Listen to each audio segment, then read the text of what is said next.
Welcome guys, நான் உங்கள் Harvard டிஎன்பிசிலேருந்து. நேற்று வீடியோவில் என்ன பார்த்தோம் அப்படின்னு பார்த்தீங்கன்னா, அழகு 5 வாசித்தல் புரிந்து கொள்ளுதல் திறம் தான் நம்ம பார்த்தோம். சரிங்களா?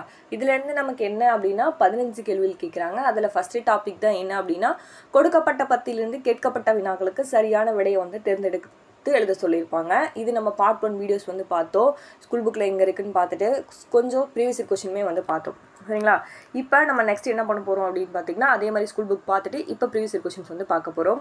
2025 குரூப் 4 நியூ சிலபஸ் அழகு 5 என்ன டாபிக் பார்க்க போகிறோன்னா, பத்தியிலிருந்து வினாவிற்கு சரியான விடையை தேர்ந்தெடுத்து எழுத சொல்லியிருக்காங்க. ஸ்கூல் புக்கில் 6th to 12th நியூ தமிழில் இருக்கும். அதுக்கப்புறம் 7th 8th 9th வேர்ல்டு தமிழில் கொடுத்துருப்பாங்க. சரிங்களா? ஓகே, இப்போ நம்ம ஒரு பேராகிராஃப் படிக்க போகிறோம். பேராகிராஃப் படிச்சுட்டு கீழே இருக்க கொஷினுக்கு ஆன்சர் என்ன அப்படின்னு சொல்லி கண்டுபிடிக்க போகிறோம். பார்க்கலாமா? பாருங்க, 1921ஆம் ஆண்டு மத்திய தரைக்கடலில் ஒரு கப்பல் இங்கிலாந்தை நோக்கி வருது. தமிழர் ஒருவர் கப்பலின் மேலத்தில் நின்று கடல் அலைகளை பார்த்துட்டு இருக்காரு. சரிங்களா? கப்பல் இங்கிலாந்தை நோக்கி வந்துட்டு இருக்கு. அப்போ அந்த கப்பலில் நின்று ஒருத்தர் பார்த்துட்டு இருக்காரு. அவரோட மனசில் என்ன தோன்றுது அப்படின்னா, கடல் நீர் ஏன் நீல நிறமாக காட்சியளிக்குது அப்படின்னு சொல்லி ஒரு கொஷின் அவரோட மனசில் வருது. அந்த வினா அவரை உறங்க விடவில்லை. இங்கிலாந்து பயணம் முடிந்து இந்தியா திரும்புறாரு.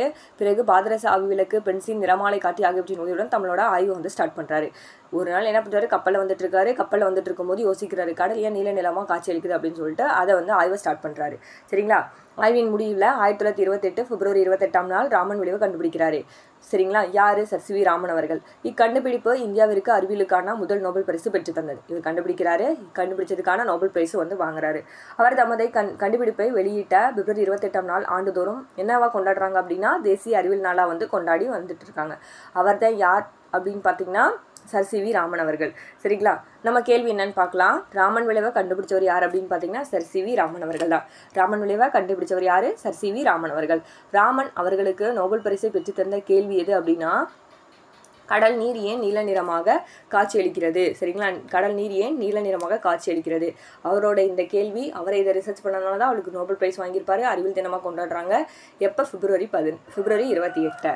ஓகேங்களா? அடுத்தது, தேசிய அறிவியல் நாள் எப்போது கொண்டாடப்படுகிறது அப்படின்னு பார்த்தீங்கன்னா, தேசிய அறிவியல் நாள் எப்போது கொண்டாடப்படுகிறது? பிப்ரவரி 28 தான் நம்ம என்ன பண்ணுறோம், தேசிய அறிவியல் நாளாக கொண்டாடுறோம். சரிங்களா? இப்பத்திக்கு பொருத்தமான தலைப்பு என்ன அப்படின்னா, ஒரு ஆய்வு மேற்கொள்கிறாரு, ரிசர்ச் பண்ணுறாரு. அதுதான் இந்த பத்திக்கு பொருத்தமான தலைப்பு. சரியா? சரி, ஓகே. இப்போ நம்ம நெக்ஸ்ட்டு டாபிக் போகலாமா?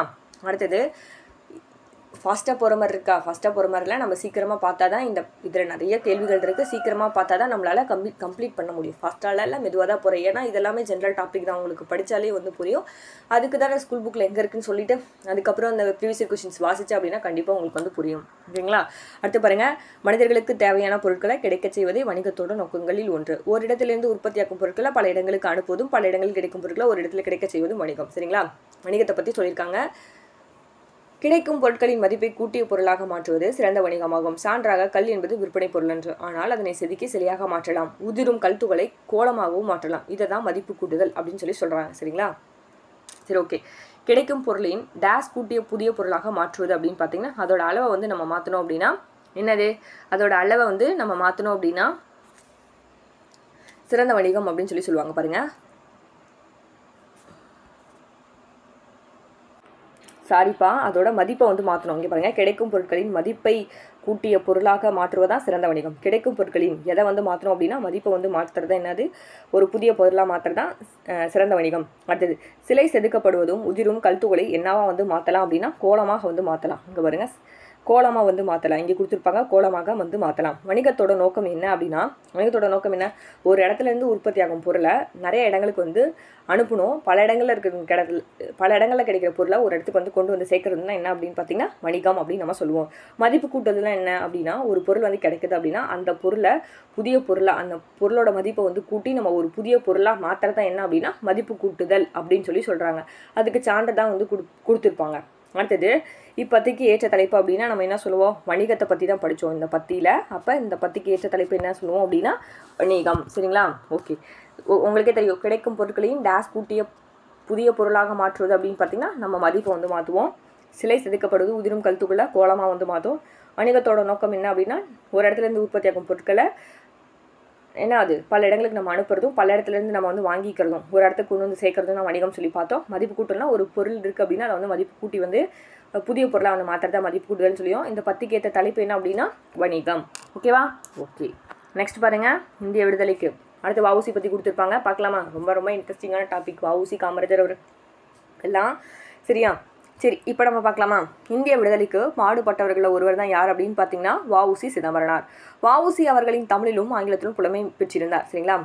வஉசி யார்? இந்திய விடுதலை போராட்டத்தில் பாடுபட்டவரில் ஒருத்தர் தான் யார் அப்படின்னு பார்த்தீங்கன்னா வஉசி. வஉசி வந்து தமிழ் இங்கிலீஷில் நல்லா வந்து பேசுவார். அவர் என்னவா இருந்தார்? வழக்கறிஞர், எழுத்தாளர், பேச்சாளர், தொழிற்சங்க தலைவர் என்னும் பன்முகத்தன்மையை வந்து பெற்றிருந்தார். ஆங்கிலேயரின் கப்பலுக்கு போட்டியாக உள்நாட்டு இந்திய கப்பல் நிறுவனத்தை வந்து ஸ்டார்ட் பண்ணியிருப்பார். ஆங்கிலேயருக்கு போட்டியாக என்ன பண்ணியிருப்பார்? ஒரு கப்பல் நிறுவனத்தை ஸ்டார்ட் பண்ணியிருப்பார். 1905 அக்டோபர் 16 என்ன பண்ணுறாரு? சுதேசி நாவல் சங்கத்தை 3 கப்பல் நிறுவனத்தை ஸ்டார்ட் பண்ணுறாரு. வஉசி சென்னை செல்லும்போது பாரதியாரை சந்திப்பதை வழக்கமாக வந்து வச்சுருந்தாரு. பாரதியார் பாடல்களை வந்து விரும்பி விரும்பி கேட்பார். சரிங்களா? சுதேசி நாவல் சங்கத்தை நிறுவியவர் யார் அப்படின்னு பார்த்தீங்கன்னா வஉசி தான். சரிங்களா? வஉசி சென்னை செல்லும்போது யார் சந்திப்பது? பாரதியார். உங்களுக்கு படித்தப்பே தெரிஞ்சிருக்கும். சென்னை போகும்போது யாரை வந்து வழக்கமாக வச்சிருப்பாரு? பாரதியார். யாருடைய பாடல்களை கேட்பாரு? பாரதியாரோட பாடல்களை தான் வந்து கேட்பாரு. இங்கே பாருங்கள், யாருடைய பாடல்களை கேட்பாரு? பாரதியார். யாரை சந்திப்பதை வழக்கமாக வச்சிருப்பாரு? பாரதியார். சுதேச நாவாய் சங்கத்தை நிறுவியது யார்? வஉசி தான். பாருங்கள், சுதேசி நாவாய் கப்பல் நிறுவனத்தை பதிவு செய்தார். யார்? வஉசி அவர்கள் தான். ஓகேவா? அடுத்தது வஉசி அவர்களோட பன்முகத்தன்மைகள் என்ன அப்படின்னு பார்த்தீங்கன்னா, அவர் நல்ல சிறந்த பேச்சாளராக வந்து இருப்பார். அதுக்கப்புறம் வழக்கறிஞர், எழுத்தாளர், பேச்சாளர், தொழிற்சங்க தலைவராக வந்து இருந்திருப்பார். சரிங்களா? அடுத்தது அவர் புலமை பெற்றிருந்த மொழிகள் அப்படின்னு பார்த்தீங்கன்னா என்னது? இங்கிலீஷ்லேயும் தமிழ்லையும் வந்து புலமை. ஓகேங்களா? ஆங்கிலத்திலேயும் தமிழ்லையும் புலமை. அவர் என்ன பன்முகத்தன்மை? வழக்கறிஞர், எழுத்தாளர், பேச்சாளர், தொழிற்சங்க தலைவர்னு சொல்லிட்டு பன்முகத்தன்மை வந்து பெற்றிருந்தார். சரிங்களா?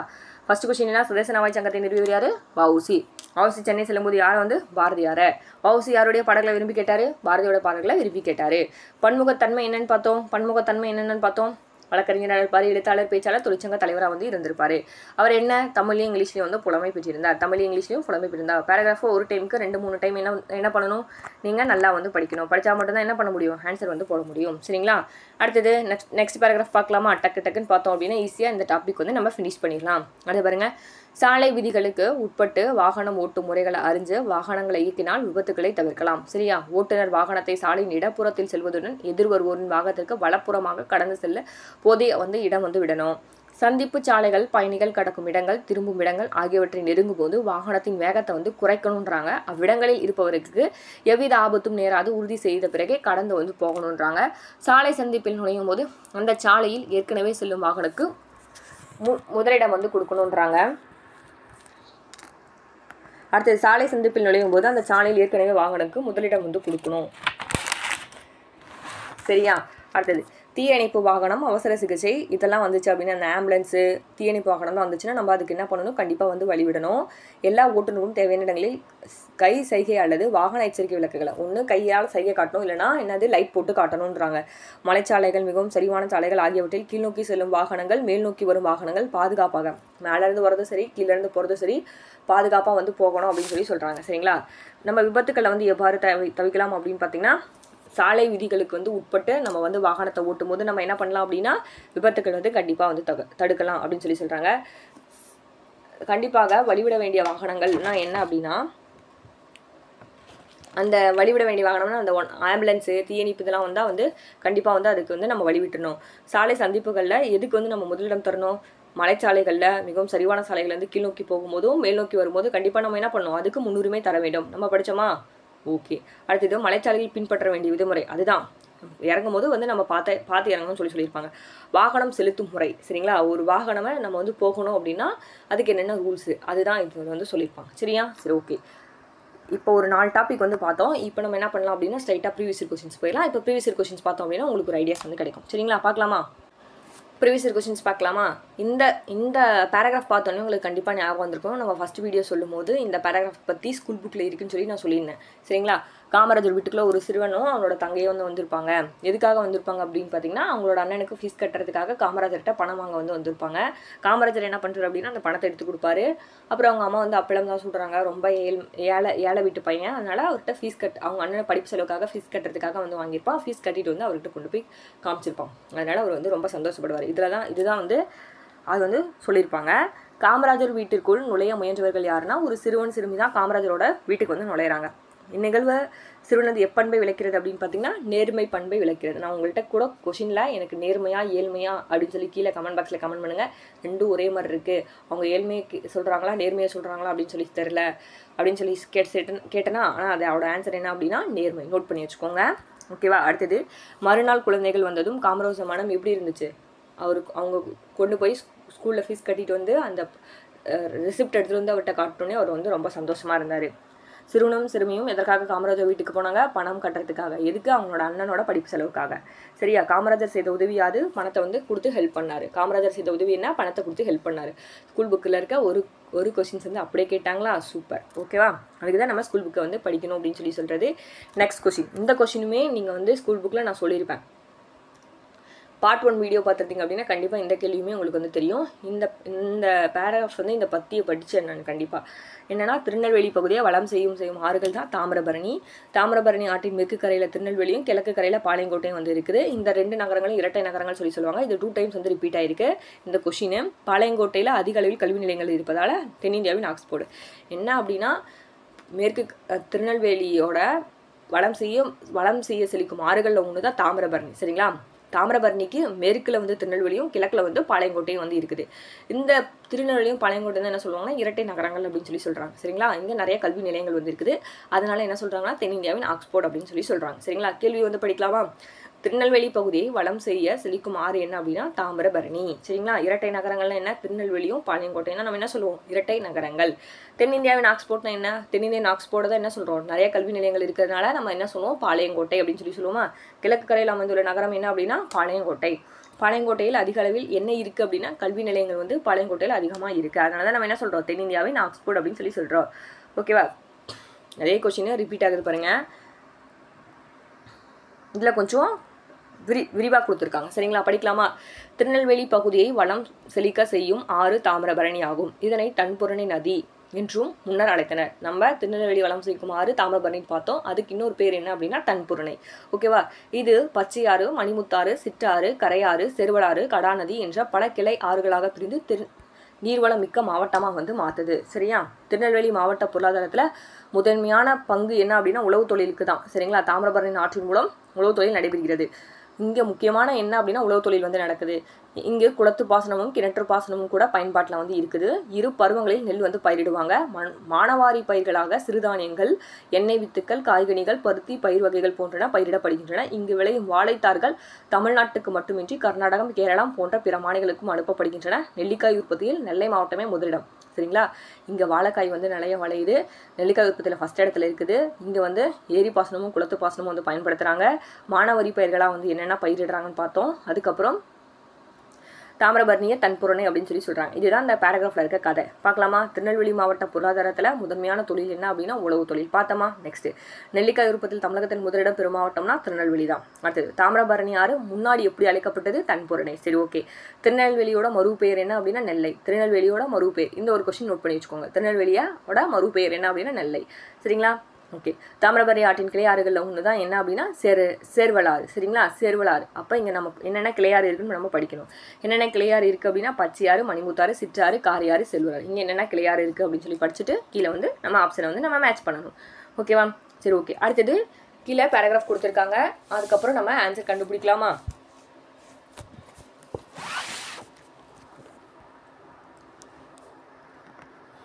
சூரிய குடும்பத்தில் சூரியனே முதன்மையாக போற்றப்படுகிறது. சூரியனை சுற்றி கோள்கள் சொன்ன பண்டை தமிழர் சூரியன் முதலான 9 கோள்களை கோள்மீன் எனவும் அஸ்வினி முதலான 27 விண்மீன்களை நாள்மீன் எனவும் பகுத்து கூறியதுடன் ஒவ்வொரு கோளுக்கும் காரண பெயரிட்டு அழைத்தனர். சரிங்களா? சூரியனை சுற்றி நிறைய கோள்கள் வந்து இருக்குது. அந்த 9 கோள்களை என்ன சொல்கிறாங்க அப்படின்னா கோள்மீன் சொல்கிறாங்க. அந்த அஸ்வினி அப்படின்ற 21 விண்மீன்களை நான்மீன் அப்படின்னு சொல்கிறாங்க. சரிங்களா? செந்நிறமுடைய கோள்களை செவ்வாய் அப்படின்னு சொல்கிறாங்க. புதிதாக அறிவினால் புதன் அப்படின்னு சொல்கிறாங்க. இந்த கோளுக்கு அறிவன் அப்படின்னு பேரும் வந்து வைக்கிறாங்க. வியாழன் என்றால் பெரிய பொருள்படும். வியாழன் என்னது? பெருசா வானில் பெரிய கோளாக வலம் வருவதனை வியாழன் அப்படின்னு அழைக்கிறாங்க. வெண்மை நிறமுடைய கோள் தான் வெள்ளி. இதில் என்ன சொல்லியிருக்காங்கன்னா வியாழன்னா என்ன, வெள்ளினா என்ன, புதன்னா என்ன அப்படின்னு சொல்லியிருக்காங்க. சங்ககால புலவர்களின் வானிலறியும் சிந்தனையும் புலப்படுத்துவதாக வந்து இருக்குது. சூரிய குடும்பத்தில் முதன்மையான கோள் என்ன அப்படின்னா புதன் கோள் தான். சூரிய குடும்பத்தில் முதன்மையான கோள் அப்படின்னு என்ன சொல்லுவோம்? புதன் கோள் தான். பாருங்கள், முதன்மையான கோள். செந்நிறமுடைய கோளை செவ்வாய் அப்படின்னு சொல்லுவாங்க. புதிதாக அறிந்ததால் சூரிய குடும்பத்தில் முதன்மையான கோள் என்ன சொல்கிறாங்க அப்படின்னா புதன். ஓகேவா? அடுத்தது பண்டைய தமிழரின் சூரியன் முதலான 9 கோள்களை எவ்வாறு அழைச்சாங்க அப்படின்னா, 9 கோள்களை வந்து எப்படி அழைச்சாங்க அப்படின்னா, 9 கோள்களை வந்து கோள்மீன் சொல்லி அழைச்சிருப்பாங்க. அது 27 விண்மீன்களை நாள்மீன் சொல்லி அழைச்சிருப்பாங்க. 27 நாள்மீனும் இதை வந்து கோள்மீனும் சொல்லி அழைச்சிருப்பாங்க. சரிங்களா? ஓகே. அடுத்தது பாருங்கள், புதன் கோளுக்கு வழங்கப்படும் வேறு பெயர் அறிவன். புதனுக்கு என்ன பெயர் வந்து வளர்ந்தாங்க அப்படின்னா அறிவன் சொல்லிட்டு வேறு பெயர் வந்து இருக்குது. அடுத்தது பாருங்கள், சங்க புலவர்கள் டேஸ் அறிவும் சிந்தனையும் பெற்றிருந்தார். சங்க கால புலவர்கள் என்ன அறிவை வந்து பெற்றிருந்தாங்க அப்படின்னா வானியல் அறிவை வந்து சிந்தனையும் வந்து பெற்றிருந்தாங்க. சரிங்களா? பேராகிராஃப் படிக்கிறீங்க, நல்லா படிச்சுட்டு ஆன்சர் பண்ணுறீங்க. சரிங்களா? நெக்ஸ்ட் பாருங்கள், கீழ்கண்ட பத்தியை படிச்சுட்டு வினாவிற்கு சரியான விடையை வந்து நம்மளை கண்டுபிடிக்க சொல்லியிருக்காங்க. கண்டுபிடிக்கலாமா? 1000 யானைகளை போரில் வென்ற அரசனுக்கு பாடப்படும் இலக்கிய வகைகளில் ஒன்று தான் 1000 யானைகளை வந்து வீழ்த்திட்டு அப்படின்னா அதில் அவனுக்கு பாடப்படுறது ஒன்று தான் என்ன அப்படின்னா பரணி. ஆனை 1000 அமரிடை வென்ற மாணவனுக்கு வகுப்பது பரணி. இது லைனு என்பது பரணியோட இலக்கணம். இவ்விலக்கியம் 96 வகை சிற்றிலக்கியங்கள் உண்டு. பரணின்னு என்ன? 96 வகை சிற்றிலக்கியங்களில் ஒன்று. சரிங்களா? அரசர்கள் இருவர்களுக்கிடையான போரில் தோற்ற அரசன் நாட்டின் பெயரால் பரணி பாடப்படும். போருக்குரிய தெய்வமாக காளியை வந்து கருதுவாங்க. போருக்குரிய தெய்வம்னா என்ன? காளி வந்து கருதுவாங்க. அடுத்தது பரணி இலக்கியங்களில் மிக சிறந்தது, பரணியிலே மிக சிறந்தது கலிங்கத்து பரணி தான். போரில் குலோத்துங்க மன்னனிடம் கலிங்க நாட்டு மன்னன் தோற்று போனான். யார்? குலோத்துங்க மன்னன்கிட்ட போர் நடக்குது. சரிங்களா? அந்த போரில் யார்? கலிங்க நாட்டு மன்னன் கிட்ட தோற்று போனான். யார்? குலோத்துங்க மன்னனிடம் கலிங்க நாட்டு மன்னன் வந்து தோற்று போனான். அதனால் கலிங்கத்து பரணி என பெயர் சூட்டப்பட்டது. இது வந்து கலிங்கத்து பரணி ஏற்றவர் யார் அப்படின்னா ஜெயம் கொண்டார். சரிங்களா? 1000 யானைகளை போரில் வென்ற அரசனுக்கு பாடப்படுவதா என்ன அப்படின்னா பரணி. பரணி வந்து எதுக்காக போடுறாங்க? 1000 யானைகளை போரில் வென்ற அரசனுக்கு பாடப்படுவதா பரணி அப்படின்னு சொல்லி பார்த்தோம். அடுத்தது போருக்கு தெய்வமாக என்ன பார்த்தோம்? காளின்ற தெய்வம் வந்து பார்த்தோம். அமர்னா என்ன அப்படின்னு பார்த்தீங்கன்னா போர்.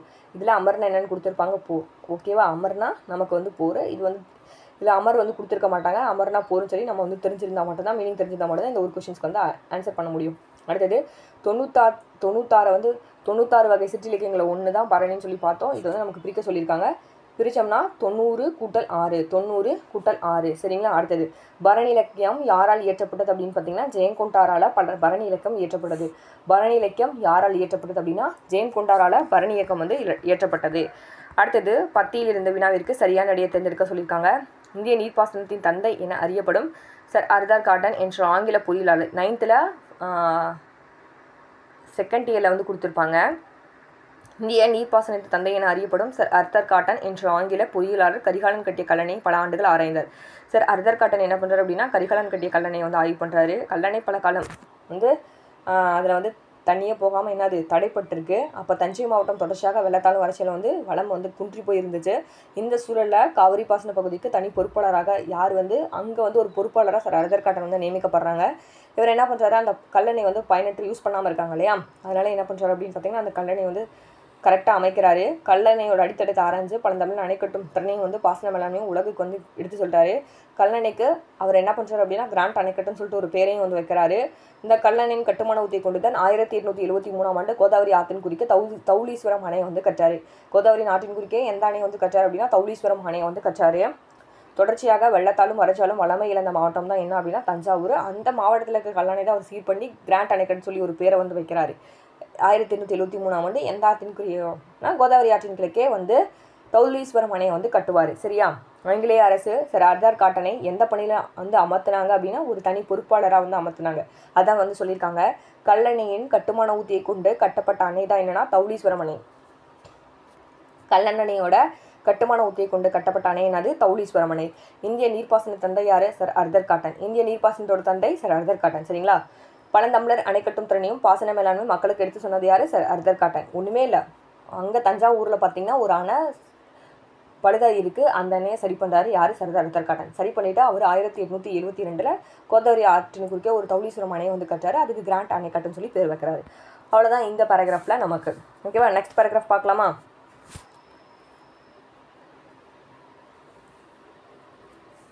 நெக்ஸ்ட் பேராகிராஃப் பாருங்கள். நலமான உடலுக்கு 2 வேளை சிற்றுண்டியும் 1 வேளை நிறைவான உணவும் போதுமானது. நம்ம உடலுக்கு என்ன அப்படின்னா நம்ம நலமாக இருக்கணும் அப்படின்னா நல்லா சாப்பிடணும். அதுக்கு நல்ல உணவு வந்து போதுமானது. காலை உணவை தவிர்த்தல் கூடாது. காலையில் கண்டிப்பாக சாப்பிடாமல் இருக்கக்கூடாது. இரவெல்லாம் வெற்றுக்கூடலுடன் இருந்து உடலுக்கு குளிர்ச்சியான உணவு மிகவும் நல்லது. மதிய உணவில் காய்கறிகள் கீரைகள் ஆகியவற்றை அதிக அளவு சேர்த்துக்கணும். மதியானம் சாப்பிடும்போது காய்கறிகள் அதிகமாக வந்து சேர்த்துக்கணும். அரிசி உணவை அளவாக உண்ண வேண்டும். மிகுதியான காரத்தையும் உப்பையும் தவிர்க்க வேண்டும். சரியான நேரத்துக்கு உணவு வந்து சாப்பிடணும், இரவு எளிமையான உணவை எடுத்துக்கொள்ளணும். இவையே உடல் நலம் பேண நல்ல வழிமுறை. காலையில் கண்டிப்பாக சாப்பிடாமல் இருக்கக்கூடாது. அதே மத்தியானம் சாப்பிடும்போது நல்ல காய்கறிகளை வந்து வச்சு சாப்பிட்ணும், கீரை வகைகளை வச்சு சாப்பிட்ணும். நைட்டு வந்து சாப்பிடாமல் இருக்கக்கூடாது. நைட்டு வந்து கொஞ்சமாக சாப்பிட்டு நல்லா தூங்கணும். அதுதான் என்ன சொல்கிறாங்கன்னா உடல் நலம் பேணும் வழிமுறைகள் அப்படின்னு சொல்கிறாங்க. நலமான உடலுக்கு எத்தனை வேளை சிற்றுண்டி உண்ண வேண்டும் அப்படின்னா, ஒரு நாளைக்கு 2 டைம் சாப்பிட்டாலே வந்து போதும். சரிங்களா? நலமான வேலைக்கு இங்கே கொடுத்துருந்தாங்களே, நலமான உடலுக்கு ஒரு டைமுக்கு 2 வேளை சாப்பிட்டாலே போதும். இரவெல்லாம் வெட்டுக்குடலுடன் இருந்த உடலுக்கு எவ்வகை உணவு சிறந்தது அப்படின்னா, குளிர்ச்சியான உணவு சிறந்தது. சரிங்களா? வெட்டுக்குள்ளோட இருந்தோம் அப்படின்னா நமக்கு என்ன உணவு சிறந்தது அப்படின்னா, குளிர்ச்சியான உணவு வந்து சிறந்தது. உணவில் அதிகளவு சேர்க்க வேண்டியவர்கள் என்னென்னா, காய்கறிகளை நம்ம கண்டிப்பாக அதிகமாக வந்து சேர்த்துக்கணும்.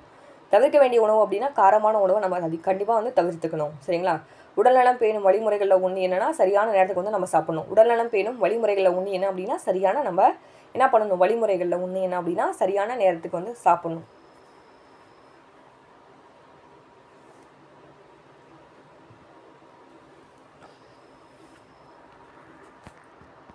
அடுத்தது கீழே இருக்க பேராகிராஃப் பார்க்கலாமா?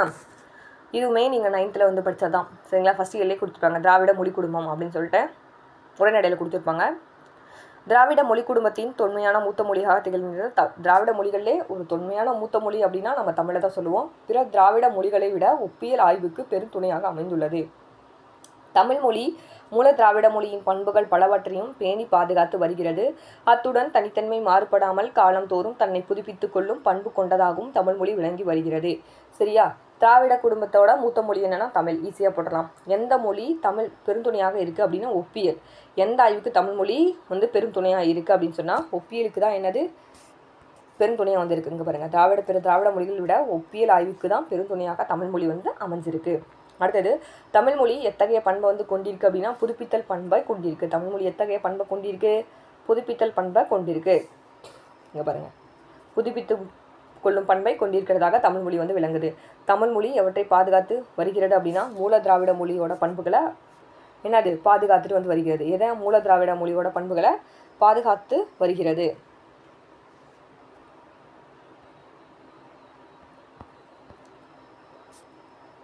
தமிழ்மொழி இதில் மாறுபடாமல் உள்ளது அப்படின்னு பார்த்தீங்கன்னா தனித்தன்மையில் மாறுபடாமல் தமிழ்மொழி வந்து இருக்குது. சரியா? ஓகே, நெக்ஸ்ட் பேராகிராஃப் பார்க்கலாமா? நெக்ஸ்ட் பேராகிராஃப் பார்க்கலாம். பத்தி கொடுத்துட்டாங்க. இதில் நமக்கு அதே மாதிரி தான் எப்பயும் போல் கொஸ்டின் ஆன்சர் பார்க்கலாம். இசைக்கருவிகள்னால் என்னென்னா தோல் கருவி, நரம்பு கருவி, காற்றுக்கருவி, கஞ்சக்கருவி. 8th வந்து இருக்கும். உரைநடையில் கொடுத்துருப்பாங்க. 4 வகைப்படும். விலங்குகளின் தோலால் மூடப்பட்டு செய்யப்படும் கருவிகள் தான் தோல் கருவிகள். தோல் கருவிகள்லாம் என்னென்னு கொடுத்துருக்காங்க. நரம்பு அல்லது தந்தங்களை உடைய கருவிகள் நரம்பு கருவிகள். ஒன்றுமே இல்லை, இசைக்கருவிகளில் 4 இருக்குது. தோல் கருவிகள், நரம்பு கருவிகள், காட்டுக்கருவிகள், கஞ்சக்கருவிகள்னு சொல்லிட்டு. தோல் கருவிகள்னால் என்ன அப்படின்னா விலங்குகளோட தோலால் செஞ்சுருப்பாங்க. நரம்பு கருவினா என்ன அப்படின்னா நரம்பு இல்லைனா தந்திகளை உடைய அது. அடுத்தது அதுக்கப்புறம் காட்டுக்கருவினா காட்டுக்களை பயன்படுத்தி இசைக்கப்படுவது தான் காட்டுக்கருவிகள்னு சொல்லி சொல்லுவாங்க. கஞ்சக்கருவிகள்னா என்ன அப்படின்னு பார்த்தீங்கன்னா ஒன்னோட மோதி இசைக்கப்படுறது என்ன அப்படின்னா கஞ்சக்கருவிகள். சரி, இசைக்கருவிகள் எத்தனை வகைப்படும்? 4 வகைப்படும். ஓகே, நரம்பு கருவிகள் என்ன? தந்திகள் வந்து கொண்டிருக்கும். Okay, right. நெக்ஸ்ட் கொஸ்டின்ஸ் பாருங்கள். ஒன்றோடு மோதி இசைக்கப்படுவது தான் கஞ்சக்கருவிகள். இப்படி 2 இருக்குது அப்படின்னா இந்த 2 இதையும் சேர்த்து வந்து இசைக்கிறது தான் கஞ்சக்கருவிகள். காற்றை பயன்படுத்தப்படும் இசைக்கருவிகள்னா காற்றுக்கருவிகள் அப்படின்னு சொல்லுவோம். அடுத்தது, விலங்குகளின் தோலால் மூடப்பட்ட செய்யப்படும் கருவிகள் தான் என்னது? தோல் கருவிகள். கொஷின்லேயே வந்து ஆன்சர் இருக்குது. சரிங்களா? இந்த பேராகிராஃப் படிக்கிறீங்க, கீழே நீங்கள் ஆன்சர் வந்து டிக் பண்ணுறீங்க. சரிங்களா?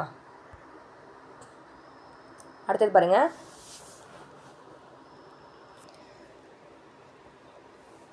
இந்த கொஸ்டின்ஸ் வந்து நம்ம ஏற்கனவே பார்த்தது மட்டும் இல்லை, இதில் கொஞ்சம் எக்ஸ்ட்ரா வந்து கொடுத்துருக்காங்க. என்னென்னு படிக்கலாமா? விக்ரம் சாராபாய் இந்திய விண்வெளி திட்டத்தின் தந்தை. யார்? விக்ரம் சாராபாய்.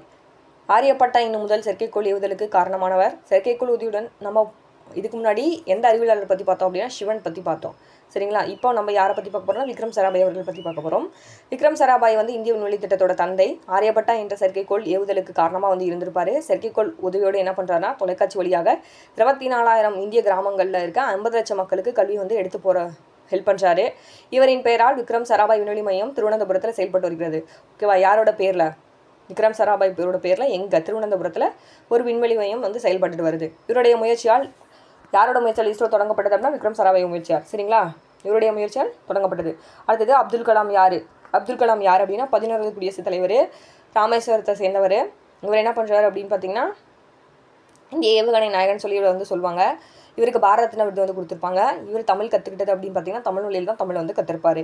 சரிங்களா? விக்ரம் சாராபாய் விண்வெளி மையம் எங்கே செயல்பட்டு வருதுன்னு பார்த்தோம், திருவனந்தபுரத்தில் செயல்பட்டு வருதுன்னு சொல்லி பார்த்தோம். செகண்ட் கொஸ்டின் பாருங்கள், இந்திய விண்வெளி திட்டத்தின் தந்தை யார் அப்படின்னு பார்த்தீங்கன்னா விக்ரம் சாராபாய். இந்திய விண்வெளி திட்டத்தின் தந்தை யார்? விக்ரம் சாராபாய். அடுத்தது, இந்தியாவோட 11வது குடியரசுத் தலைவர்னாலே உங்களுக்கு என்ன ஞாபகம் வரணும்? அப்துல் கலாம் வந்து ஞாபகம் வரணும். அடுத்தது, இந்திய ஏவுகணை நாயகன் தமது கல்விக்கலையை யார்? அப்துல் கலாம். எதில் படித்தார்? தமிழில் வந்து படித்தார். இது எல்லாமே நம்ம ஸ்கூல் புக்கில் படித்தது தான், அதனால தான் நான் வந்து கொஞ்சம் ஃபாஸ்ட்டாக சொல்கிற மாதிரி இருந்தது தான், சாரிப்பா. ஸ்கூல் புக்கில் படித்ததான்.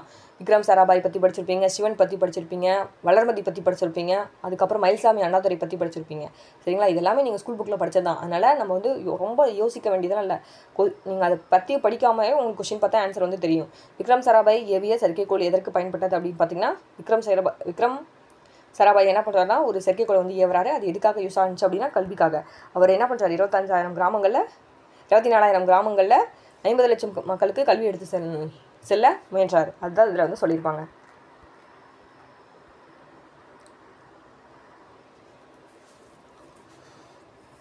அடுத்தது பாருங்க, தென்றல் அசைந்து வரும் தென் தமிழ்நாட்டில் அமைந்த திருக்குற்றாலம் மலைவளம் படைத்த பழப்பகுதியாகும். அம்மலையிலே கோங்கும் வேங்கையும் ஓங்கி வளரும், குரவமும் முல்லையும் நறுமணம் கமலும், கோலமாமையில் தோகை விரித்தாடும். சரிங்களா?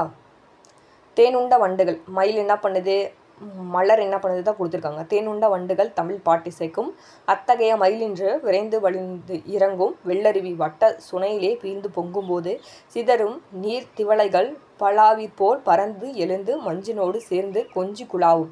வேணிற் காலத்தில் திருக்குற்றாலம் மலையில் வீசும் மெல்லிய பூங்காற்று மருந்து செடி கொடிகளின் நலங்களை கவர்ந்து வருவதால் நலிந்த உடலை தேற்றும் நன்மருந்தாகும். சரிங்களா? தென் தமிழ்நாட்டில் மலைவளம் படைத்த பழம்பதி என்னன்னா திருக்குற்றாலம் தான். பார்த்தீங்களா? தென்றல் அசைந்து வரும் தென் தமிழ்நாட்டில் அமைந்த திருக்குற்றாலம் மலைவளம் படைத்த பழம்பகுதியாகும். பத்தியில் இடம்பெற்றுள்ள மரங்களோட பெயர்கள் என்னென்னா கோங்கு வேங்கை. இதில் என்ன மரங்கள் வந்து இடம்பெற்றிருக்கு பாருங்கள், கோங்கு வேங்கை தான் இதில் வந்து நல்லா சிறப்பாக வந்து வளரும். தமிழ் பாட்டி சேர்க்கும் உயிரினம் அப்படின்னா வண்டு. வண்டு என்ன பண்ணுது, பாட்டி சேர்க்கும். பாருங்கள், தேனுண்ட வண்டுகள் தமிழ் பாட்டி சேர்க்கும். ஓகேவா? நெக்ஸ்ட்டு, அருவியின்றி சிதறும் நீர்த்திவளைகளுக்கு கூறப்பட்ட உண்மை அப்படின்னு பார்த்தீங்கன்னா பாலாவி வந்து சொல்லியிருப்பாங்க. பத்தியில் இடம்பெற்றுள்ள மலர்கள் வந்து குரவவும் முல்லையும். பத்தியில் இடம்பெற்றுள்ள மலர் என்ன அப்படின்னா குரவவும் முல்லையும்.